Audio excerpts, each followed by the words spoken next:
Hi hello ನಮಸ್ತೆ, ನಾನು ರಾಜು ಅಷ್ಟೇ. ನೀವು ನೋಡ್ತೀರಾ centre point Kannada YouTube channel. Krishna Byregowda ಅವರಿಗೆ ಬೆಂಗಳೂರು ಅಭಿವೃದ್ಧಿ ಖಾತೆ ಕೊಟ್ಟಿದ್ದು ಯಾಕೆ? ಕೊನೆಗೂ ಅಸಲಿ ಸತ್ಯ ಬಹಿರಂಗ. ಇದು ಕಾಂಗ್ರೆಸ್ನ ಮಾಸ್ಟರ್ ಪ್ಲ್ಯಾನ್. ಏನಿದು ಹೊಸ ಅಪ್ಡೇಟ್? ಇವೆಲ್ಲವನ್ನು ನೋಡೋಣ. ಅದಕ್ಕಿಂತ ಮೊದಲು ಇಲ್ಲಿ ತನಕ ನಮ್ಮ ಚಾನಲ್ನ ಸಬ್ಸ್ಕ್ರೈಬ್ ಮಾಡಿಲ್ಲ ಅಂದರೆ ಈಗಲೇ ಸಬ್ಸ್ಕ್ರೈಬ್ ಮಾಡಿ, ಜೊತೆಗೆ ಕಾಮೆಂಟ್ಗಳ ಮುಖಾಂತರ ತಮ್ಮ ಅಭಿಪ್ರಾಯವನ್ನು ತಿಳಿಸಬಹುದು. ಎಸ್ ವೀಕ್ಷಕರೇ, ಬೆಂಗಳೂರು ಅಂದ ಕೂಡಲೇ ಏನೇನು ಬರುತ್ತೆ? ಬೆಂಗಳೂರಲ್ಲಿ ಆಟೋಗಳು ಬರುತ್ತೆ, IT ಬರುತ್ತೆ, BT ಬರುತ್ತೆ, ಸ್ಕೂಲ್ ಕಾಲೇಜಸ್ ಬರುತ್ತೆ. ಅಂದರೆ ನಾನು ಹೇಳಿದ ಪ್ರೈವೇಟ್ ಸ್ಕೂಲ್ ಕಾಲೇಜ್ ಬರುತ್ತೆ. ಮೆಡಿಕಲ್ ಮಾಫಿಯಾ ದೊಡ್ಡದಾಗಿದೆ, ವ್ಯಾಪಾರ ಇದೆ, ವಹಿವಾಟಿದೆ, ಜೊತೆಗೆ Ola, Uber, taxi, airport, traffic ಬರುತ್ತೆ, ಗ್ರೀನ್ ಸಿಟಿ ಬರುತ್ತೆ, ಗಾರ್ಬೇಜ್ ಎನ್ನುವಂಥ ಹಣಿಪಟ್ಟಿ ಬರುತ್ತೆ, ಕಸ ಬರುತ್ತೆ, ವಾಟರ್ ಬರುತ್ತೆ, ಚರಂಡಿ ಬರುತ್ತೆ, ಉದ್ಯೋಗ ಬರುತ್ತೆ. ಇನ್ನೇನು 1.5 ಕೋಟಿ ಜನಸಂಖ್ಯೆ ಇರುವಂಥ ಒಂದು ಜನನಿಬಿಡ ಸ್ಥಳದಲ್ಲಿ ಯಾವೆಲ್ಲ ಸಮಸ್ಯೆ ಬರ್ಬೋದಲ್ಲ, ಅವೆಲ್ಲವೂ ಕೂಡ ಇದೆ. ಜೊತೆಗೆ ರಾಜ್ಯಕ್ಕೆ ಸರಿಸುಮಾರು 25-30% ಇನ್ಕಮನ್ನು ಕೊಡುವಂಥ ಜಿಲ್ಲೆ ಅಂದರೆ ಅದು ಬೆಂಗಳೂರು. ಬೆಂಗಳೂರಿನಲ್ಲಿ ಏನಿದೆ ಅನ್ನೋದಕ್ಕಿಂತ ಎಲ್ಲವೂ ಕೂಡ ಒಂದು ಹಂತಕ್ಕೆ ಸಮಸ್ಯೆ ಆಗಿರುತ್ತೆ. ಇಡೀ ಕರ್ನಾಟಕವನ್ನು ರಾಜ್ಯದ ದೊರೆಯಾಗಿ ಯಾವ ಲೆವೆಲ್ಗೆ ನೀವು ಅಧಿಕಾರವನ್ನು ಮಾಡ್ಬೋದಲ್ಲ, ಅಷ್ಟೇ ರೀತಿಯ ಎರಡೂ ಕಣ್ಣನ್ನು ಓಪನ್ ಮಾಡಿ ಬೆಂಗಳೂರಿನ ಒಂದು ಅಧಿಕಾರವನ್ನು, ಬೆಂಗಳೂರಿನ ಅಭಿವೃದ್ಧಿಯನ್ನು, ಬೆಂಗಳೂರಿನ ಆಗುಹೋಗುಗಳ ಬಗ್ಗೆ ಒಂದು ಗಮನ ಕೊಡಲೇಬೇಕಾಗತ್ತೆ. ಇದು ನಮ್ಮ ಬೆಂಗಳೂರು. ಇದು ಇಡೀ ಪ್ರಪಂಚದಲ್ಲಿ IT, BT ಅಥವಾ ಎಲೆಕ್ಟ್ರಾನಿಕ್ ಸಿಟಿ ಅಥವಾ ಒಂದು ಹಂತಕ್ಕೆ IT ಸಿಟಿ ಅಂತ ಹೇಳುವಂಥ ಒಂದು ಸಿಟಿ ಅಂದರೆ ಅದು ಬೆಂಗಳೂರು. ಇಂಥ ಬೆಂಗಳೂರು ಅಭಿವೃದ್ಧಿ ಖಾತೆಯನ್ನು ಹೊಂದುವ ಸಲುವಾಗಿ ಅಥವಾ ಕೊಟ್ಟ ಖಾತೆಯನ್ನು ಬೇಡ ಎನ್ನುವ ಸಲುವಾಗಿ ಇಬ್ಬರು MLAಗಳು, ಸೀನಿಯರ್ ಮೋಸ್ಟ್ MLAಗಳು, ಒಬ್ಬರು 8 ಬಾರಿ ಗೆದ್ದಂಥ ರಾಮಲಿಂಗಾರೆಡ್ಡಿ, ಮತ್ತೊಬ್ಬರು ಸೋಲಿಲ್ಲದ ಸರದಾರ 5 ಬಾರಿ ಗೆದ್ದಂಥ, ಅಂದರೆ ಮೊದಲ ಬಾರಿ ವೇಮಗಲ್ನಲ್ಲಿ 2003ರಲ್ಲಿ ಗೆದ್ದು ಬಂದಂಥ ಕೃಷ್ಣ ಬೈರೇಗೌಡ, ಅದಾದ ನಂತರ ಬೆಂಗಳೂರಿಗೆ ಬಂದು 2008ರಿಂದ ಸತತವಾಗಿ 4 ಬಾರಿ ಬೆಂಗಳೂರಿನ ಬ್ಯಾಟರಾಯನಪುರ ಕ್ಷೇತ್ರದಲ್ಲಿ ಗೆದ್ದು ಟೋಟಲ್ 5 ಬಾರಿ ಗೆದ್ದಂಥ ಕೃಷ್ಣ ಬೈರೇಗೌಡ ಒಂದು ಕಡೆ. ರಾಮಲಿಂಗಾರೆಡ್ಡಿ ಅವರಿಗೆ ಬೆಂಗಳೂರು ಖಾತೆ ಬೇಕಿತ್ತು, ಅವರಿಗೆ ಕೊಡಲಿಲ್ಲ. ಅವರಿಗೆ ಜಲಸಂಪನ್ಮೂಲ ಖಾತೆಯನ್ನು ಕೊಡಲಾಯಿತು. ಆದರೆ ಅವರು ಬೆಂಗಳೂರು ಅಭಿವೃದ್ಧಿ ಖಾತೆ ಬೇಕು, ಇಲ್ಲಾಂದರೆ ನನಗೆ ಯಾವ ಖಾತೆಯೂ ಬೇಡ ಎನ್ನುವಂಥ ರಾಜೀನಾಮೆ ಪತ್ರವನ್ನು ಬರೆದು ತಮಿಳುನಾಡಿನ ದೇವಸ್ಥಾನ ಕಡೆ ಹೊರಟು ಬಿಟ್ಟರು. ಅದಾದ ನಂತರ ಅವರಿಗೆ ಸಂಧಾನ ಆಯಿತು. ಎರಡನೇದಾಗಿ, ಬೆಂಗಳೂರು ಅಭಿವೃದ್ಧಿ ಖಾತೆ ಬೇಡವೆಂದರೂ ಹೈಕಮಾಂಡ್ ಒತ್ತಾಯ ಮೇರೆಗೆ ಮಾಸ್ಟರ್ ಪ್ಲ್ಯಾನ್ನೊಂದಿಗೆ ಕೃಷ್ಣ ಬೈರೇಗೌಡ ಅವರಿಗೆ ಕೊಡಲಾಯಿತು.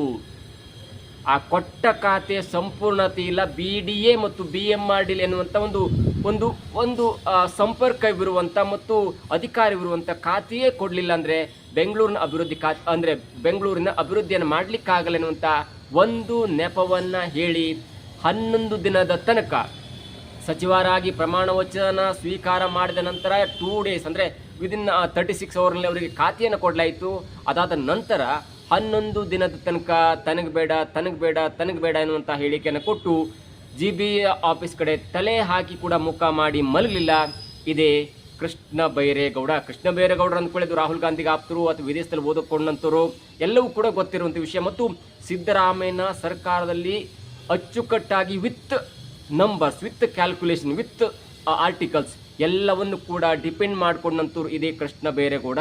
ಅಂಥ ಒಬ್ಬ ವ್ಯಕ್ತಿಗೆ ಬೆಂಗಳೂರು ಅಭಿವೃದ್ಧಿ ಖಾತೆ ಕೊಟ್ಟಾಗ ಎಲ್ಲರೂ ಅಂದ್ಕೊಂಡಿದ್ದು, ವಾವ್, ನಮ್ಮ ಸಚಿವ ಸಂಪುಟದಲ್ಲಿ DK ಶಿವಕುಮಾರ್ ಅವರ ಸಚಿವ ಸಂಪುಟದಲ್ಲಿ 2 ಉನ್ನತವಾದ ಖಾತೆ ಸಿಕ್ಕಿದ್ದು, ಒಂದು ಪ್ರಿಯಾಂಕ್ ಖರ್ಗೆ ಅವರಿಗೆ ಅದು ಗೃಹ ಖಾತೆ, ಮತ್ತೊಂದು ಇಡೀ ಬೆಂಗಳೂರನ್ನು ಆಳುವಂಥ ಖಾತೆ ಸಿಕ್ಕಿದ್ದು ಯುವ ಮುಖಂಡರಾದಂಥ ಕೃಷ್ಣ ಬೈರೇಗೌಡ ಅವರಿಗೆ. ಆದರೆ ಆ ಖಾತೆಯನ್ನು ಸಾರಸಗಟ್ಟಾಗಿ ತಿರಸ್ಕಾರ ಮಾಡಿದ್ರು. ಅದಾದ ನಂತರ ಕೆಲವೊಂದು ಮಾತುಕತೆಯ ನಂತರ 11ನೇ ದಿನಕ್ಕೆ ಅಧಿಕಾರ ವಹಿಸಿಕೊಂಡಂಥ ಇದೇ ಕೃಷ್ಣ ಬೈರೇಗೌಡ ಅವರು ಎಲ್ಲರೂ ಕೂಡ ತಲೆ ತಿರುಗುವಂತೆ ಮಾಡ್ತಾರೆ. ಮೊದಲ ಬಾರಿಗೆ GBA ಆಫೀಸ್ನಲ್ಲಿ ಮೀಟಿಂಗ್ ಮಾಡಿದಂಥ ಇದೇ ಕೃಷ್ಣ ಬೈರೇಗೌಡ ಅವರು ಈ ಗುತ್ತಿಗೆದಾರರಿಗೆ ಕ್ಲಾಸ್ ತೆಗೆದುಕೊಳ್ತಾರೆ. ಬೇರೆ ಕ್ಲಾಸ್ ತೆಗೆದುಕೊಂಡು ಕೊನೆಯದಾಗಿ ಒಬ್ಬ ಗುತ್ತಿಗೆದಾರರನ್ನ ಈ ಪರ್ಮಿಷನ್ನ ಕ್ಯಾನ್ಸಲ್ ಮಾಡಿಬಿಡ್ತಾರೆ. ಆ ಲೆವೆಲ್ಗೆ ರೊಚ್ಚಿಗೆದಿದ್ರು.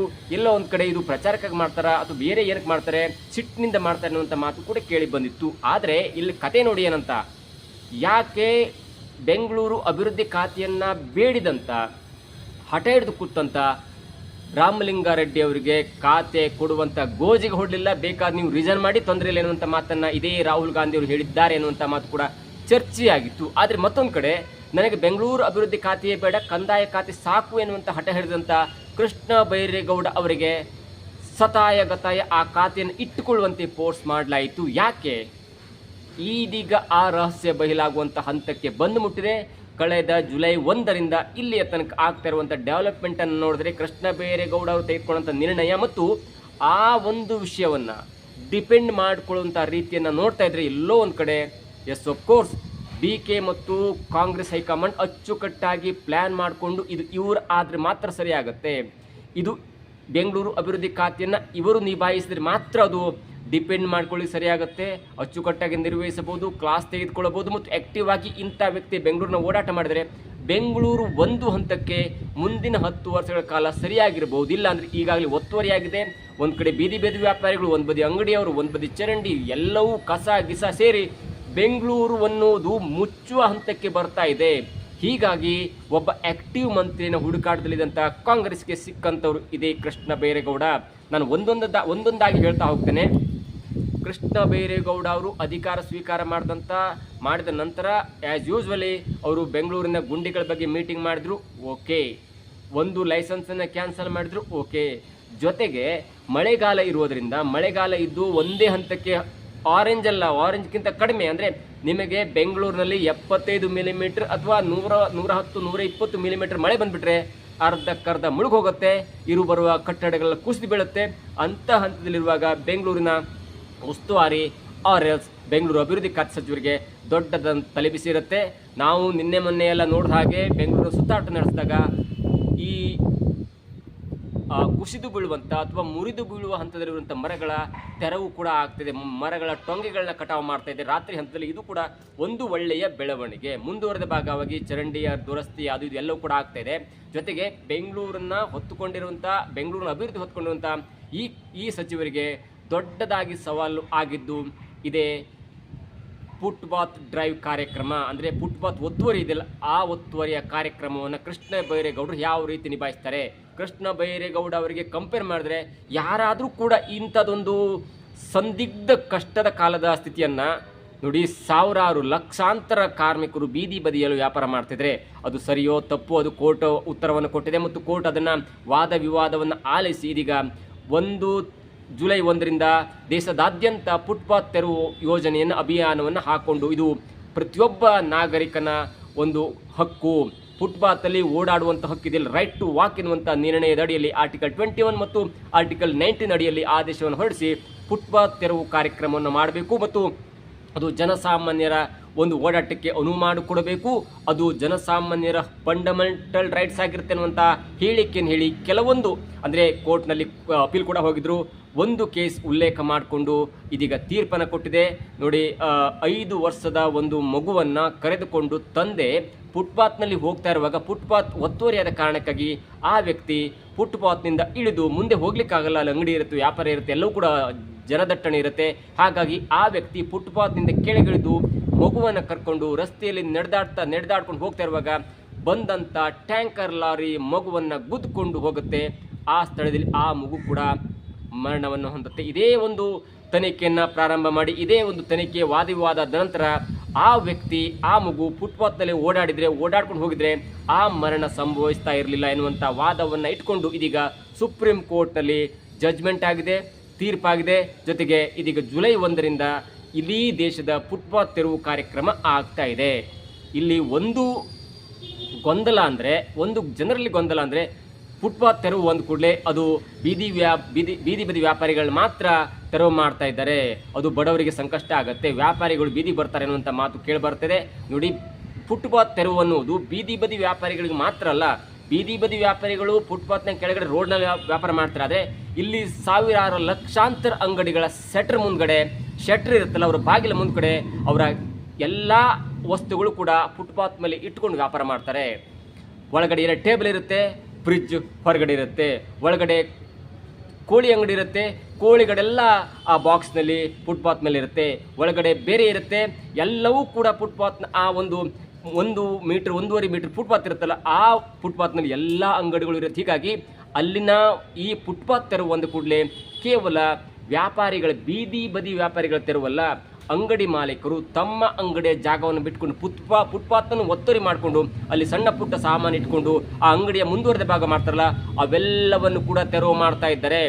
ಕನಿಷ್ಠ ಅಂದರೂ ಕೂಡ 1,000 ಕಿಲೋಮೀಟರ್ ವ್ಯಾಪ್ತಿಯಲ್ಲಿ ಇದೀಗ ಜುಲೈ 1ರಿಂದ ಜುಲೈ 10 ತನಕ ಫುಟ್ಪಾತ್ ತೆರವು ಆಗ್ತಾ ಇದೆ.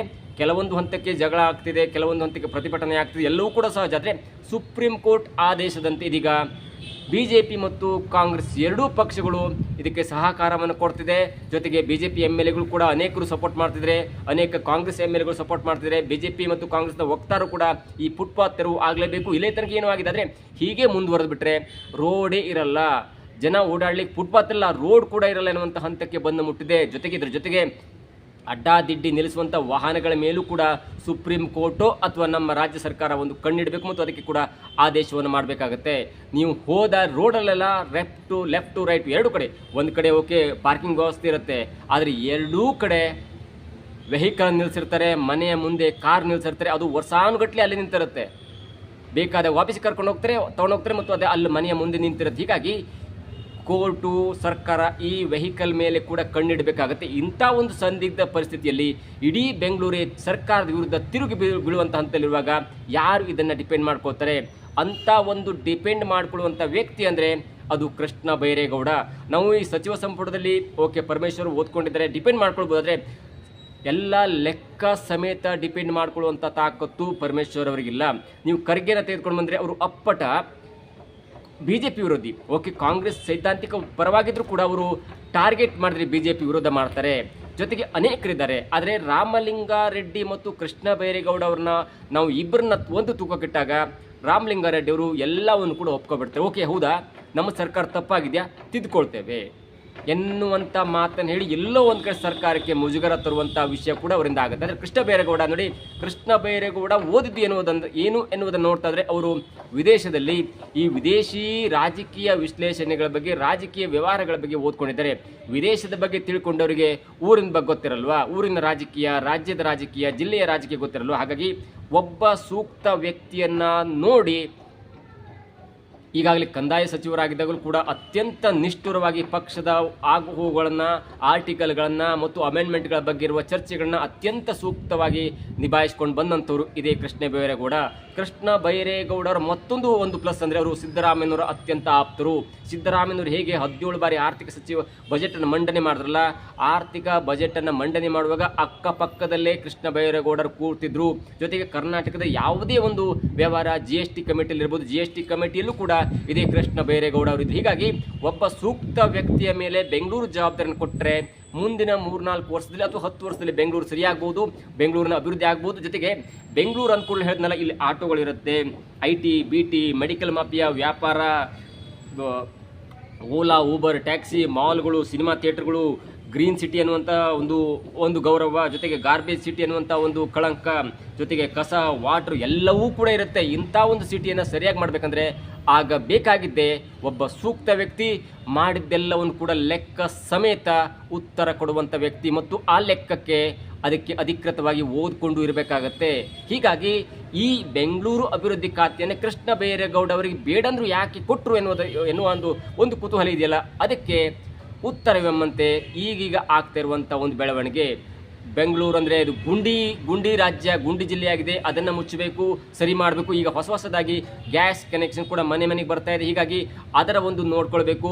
ಬೆಂಗಳೂರು ಇದೀಗ ಮಳೆಯ ಕಾಲ, ಬೆಂಗಳೂರಿನಲ್ಲಿ ಏನಾದರೂ ಅನಾಹುತ ಆದರೆ ಅದನ್ನು ನೋಡ್ಕೊಳ್ಬೇಕು. ಜೊತೆಗೆ ಚರಂಡಿ, ಗುಂಡಿ ಎಲ್ಲ ಮುಚ್ಚಬೇಕು. ಜೊತೆಗೆ ಇದೀಗ ಇಡೀ ದೇಶವೇ ತಿರುಗಿ ನೋಡುವಂತೆ ಆಗುತ್ತಿರುವಂಥ ಈ ಫುಟ್ಪಾತ್ ಡ್ರೈವ್ ಇದೆಯಲ್ಲ, ಅಂದರೆ ಫುಟ್ಪಾತ್ ಒತ್ತುವರಿ ಕಾರ್ಯ ಇದೆಯಲ್ಲ, ಅದಕ್ಕೆ ಸರಿಯಾಗಿ ಉತ್ತರವನ್ನು ಕೊಡಬೇಕು. ಮತ್ತು ಒಂದು ಕಡೆ ಆಗ್ತಾ ಇದ್ದಂಗೆ ಮತ್ತೊಂದು ಕಡೆ ಅವರು ಮತ್ತೆ ಒತ್ತುವರಿ ಮಾಡ್ತಾರಲ್ಲ, ಅದನ್ನೂ ಕೂಡ ನೋಡಿಕೊಂಡು ನಿಭಾಯಿಸುವಂಥ ವ್ಯಕ್ತಿ ಇದೆಯಲ್ಲ, ಅದು ಕೃಷ್ಣ ಬೈರೇಗೌಡ ಅವರಿಗೆ ಮಾತ್ರ ಸಾಧ್ಯ. ಈ ಹಿಂದೆ SM ಕೃಷ್ಣ ಅವರು ಹೇಗೆ ಬೆಂಗಳೂರನ್ನ ಕಾನ್ಸಂಟ್ರೇಟ್ ಮಾಡಿ ಒಂದು ಅಭಿವೃದ್ಧಿಯನ್ನು ಮಾಡಿದ್ರಲ್ಲ, ಅದೇ ರೀತಿಯಲ್ಲಿ DK ಶಿವಕುಮಾರ್ ಅವರಿಗೆ ಇದೀಗ ಕಂಡದ್ದು ಮತ್ತೊಬ್ಬ ಕೃಷ್ಣ ಅಂದರೆ ಕೃಷ್ಣ ಬೈರೇಗೌಡ.